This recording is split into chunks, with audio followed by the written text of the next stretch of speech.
एखाद्या केळ्यावर डाग दिसतं आणि एखाद्या शेंग्यावर डाग दिसतं, अशा कारणासाठी जर हे दुकान बंद करत असतील, यांना घरी बसवावं. हे नोकरीच्या लायक नाही आहात. FSSAIच्या आम्ही विरुद्ध नाही, आम्ही कायद्याच्या विरुद्ध नाहीये, पण तुम्ही अतिरेक केलेला आहात. हॉटेलवाले म्हणजे चोर उचक्के असं लोकांना तुम्ही जर दाखवत असाल. नमस्कार, story.com व्हिडिओमध्ये तुम्हा सर्वांचं स्वागत. हायकोर्टामधल्या कॅन्टीनवर कारवाई केल्यानंतर आणि मंत्रालयाच्या कॅन्टीनच्या कारवाई संदर्भात हायकोर्ट आणि FDA आमने सामने आला आहे आणि इतरही मुंबईमधले जे काही हॉटेल चालक आहेत ते पण FDAच्या कारवाईला वैतागले आहेत आणि त्यांनी पण आज हायकोर्टामध्ये धाव घेतली होती. अनेक आपल्यासोबत एक हॉटेल चालक आहेत, त्यांच्याशी आपण बोलूया. नेमकं काय झालं हायकोर्टामध्ये सर? हायकोर्टाने FDAचे तासेरे लावले आणि म्हणाले कुठे आज मुंबईत एक माशी मिळत नाही किंवा एक कॉक्रोच मिळत नाही, आणि म्हणून त्यांनी इमिजिएटली मंत्रालय आणि जे गव्हर्नमेंट ऑफ कॅन्टीन्स आहेत त्यांच्याकडे वकिलांना पाठवलं आणि मंत्रालयातले किंवा जे गव्हर्नमेंटचे कॅन्टीन्स आहेत त्याला 98% मार्क दिले. आणि ज्यावेळी फोटो कोर्टाने पाहिलं तर ते म्हणाले तुम्ही अशा प्रकारे चुकीचे दस्तावेज तयार केले आहेत का. पौर्णिमा हॉटेलकडे आम्ही आलेलो होतो. पौर्णिमा हॉटेलच्या सपोर्टमध्ये. पौर्णिमा हॉटेल हा मुंबईतला सर्वात उत्तम हॉटेल आहे. कारण मी हॉटेलवाला असून हे सांगतो, कारण एवढी स्वच्छता, एवढे परफेक्शन कुठलंही हॉटेल करत नाही. त्या हॉटेलला जर बंद करत असतील तर हा दुर्दैव आहे. आणि FSSAIच्या ऑफिसर्सना ट्रेनिंगची गरज आहे आणि त्याच्यापेक्षा जास्ती यांना इमानदारीची शिक्षण देण्याची फार गरज आहे. कारण चुकीचे दस्तावेज करणं आणि लोकांना त्रास देणं हा जर उद्देश असेल FSSAIचा तर हा चुकीचा आहे. त्यांनी निश्चितपणे एडल्ट्रेशन गोष्टीला करावा, स्प्युरियस गोष्टीला करावा, या गोष्टीबद्दल त्यांनी ऍक्शन घ्यावं. पण एखाद्या केळ्यावर डाग दिसतं आणि एखाद्या शेंग्यावर डाग दिसतं, अशा कारणासाठी जर हे दुकान बंद करत असतील, यांना घरी बसवावं. हे नोकरीच्या लायक नाही आहात. हे पब्लिक सर्वंट नाही आहे, हे पब्लिक डिस्ट्रक्शन वाले आहेत. आणि आज जर पौर्णिमा हॉटेल जर बंद होऊ शकतं तर मुंबईचं कुठलंही हॉटेल उघडं राहू शकत नाही, हे मी छाती ठोकपणे सांगतो. आणि त्यामुळे पौर्णिमा हॉटेलवरचं जे कर्तव्य आहे, कारवाई केलेली आहे ती अतिशय चुकीची आहे. चुकीचे दस्तावेज केलेले आहेत. चुकीचे दस्तावेज खरे म्हणून वापरून लोकांना त्रास देण्याचा हा सर्वात बेस्ट इन्सिडेन्स आहे आणि तो यापुढे होऊ नये यासाठी आम्ही दक्षता घेऊ. हॉटेलच्या स्वच्छतेमध्ये किंवा हॉटेलच्या काही गोष्टीमध्ये जर अस्वच्छता, अनियमितता आढळली तर लायसन्स सस्पेंड करण्याची कारवाई अनेक हॉटेलवर झाल्यात.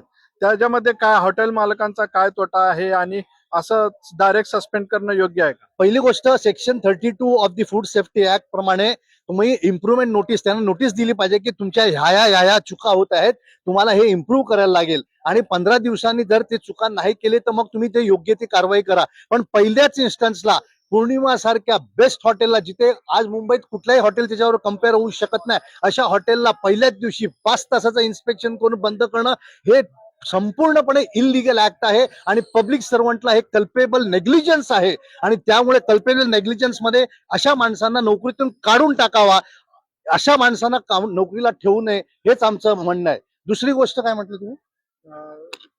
हॉटेल मालकांच्या नुकसानी संदर्भात आपण एक विचार करा की जो माणूस 100 वर्ष धंदा करतो, आज मुंबईतल्या प्रत्येक माणूस हा 25 ते कमीत कमी 25, नॉर्मली 50 ते 100 वर्षाचे त्यांचे हॉटेल आहेत. आजपर्यंत एकही माणूस आजारी पडलेला नाही, एकही माणसाची कंप्लेंट नाही. जर हे FDA प्रत्येकाला हॉटेलमध्ये आम्ही खात नाही, हॉटेलमध्ये करत नाही, असं जर दुष्प्रचार करत असतील तर हे खरोखर दुर्दैव आहे. FSSAI हे फ्रेंडली असलं पाहिजे, आम्हाला प्रोत्साहन दिलं पाहिजे, आम्हाला त्यांनी कसं करावं आणि आणखी चांगलं करावं, कसं करावं हे सांगितलं पाहिजे. ते सोडून आमचा नाश करायला निघालेले होते, हे अत्यंत चुकीचं आहे आणि आम्ही त्याला संपूर्णपणे विरोध करू. आता काय नेमकं काय निर्णय दिला कोर्टाने?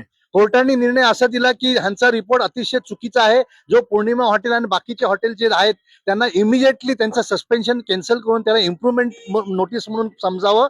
आणि त्यांनी उद्यापासून पौर्णिमा चालू होईल. आज संध्याकाळी होणार नाही कारण आता सर्व तयार करणं, पण उद्यापासून सकाळी पौर्णिमा हॉटेल चालू होईल.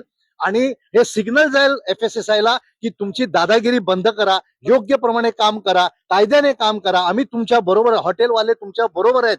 FSSAIच्या आम्ही विरुद्ध नाही, आम्ही कायद्याच्या विरुद्ध नाहीये, पण तुम्ही अतिरेक केलेला आहात.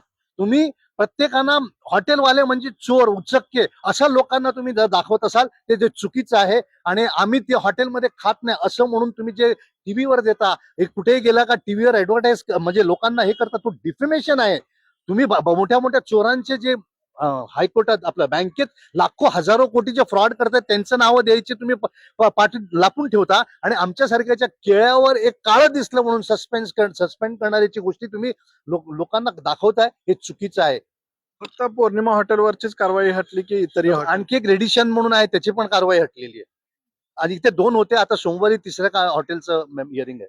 हायकोर्टाच्या कॅन्टीन बद्दल पण आणि मंत्रालयाच्या कॅन्टीन मध्ये पण तुलना झाली आणि याबद्दल काय झालं? त्याबद्दल कोर्टाने म्हटलं की हे चुकीचे दस्तावेज तयार केलेले आहेत आणि हे 98% म्हणजे त्यांच्यामध्ये काही चुकीच नाही. मग ज्यावेळी वकील तिकडे गेले आणि पाहिलं तर अतिशय घाण आहे आणि त्यामुळे कोर्टाने कमिशनरला आदेश दिलेत की ज्यांनी हा रिपोर्ट खोटा तयार केलेला आहे त्यांच्यावर योग्य ती कारवाई करावी आणि 6 तारखेला त्यांनी रिपोर्ट फाईल करावा. ते होते एक हॉटेल चालक. मंत्रालयातली कॅन्टीन आणि हायकोर्टातल्या कॅन्टीन बद्दल जे काही कंपॅरिझन चालू होतं आणि जे काही कारवाई चालू होती त्याबद्दल कोर्टाने ताशेरे ओढले असून जे कोणी खोटे रिपोर्ट केले त्यांच्यावर कारवाई करण्याचे आदेशही कोर्टाने दिलेत. कॅमेरामॅन दीपक साळुंकेसह मी प्रकाश पाटील, story.com, मुंबई.